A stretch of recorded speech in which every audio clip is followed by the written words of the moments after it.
حضور نے کیا فرمایا؟ فرمایا ضربۃ علی فی یوم الخندق افضل من عبادت الثقلین۔ نبی پاک نے فرمایا علی کی تلوار کا ایک وار خندق کے میدان میں، ایک وار علی کی تلوار کا، فرمایا دو جہاں میں اگر سارے لوگ نفلی عبادتیں کرے تو علی کو اللہ پھر بھی زیادہ درجہ عطا فرمائے۔ ساری دنیا کی عبادتوں سے زیادہ درجہ لے گئے، ایک تلوار چلا، ایک تلوار چلا۔ اور جب خیبر کا دن آیا،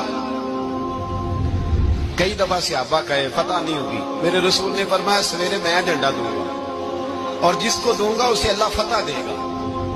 حضرت سیدنا ابو ہریرہ کہتے ہیں میں نے کان میں پوچھا، میں نے کہا حضور وہ کون ہے جس کو آپ جھنڈا دیں گے؟ چلے مجھے کان میں بتا دیں وہ کون ہے۔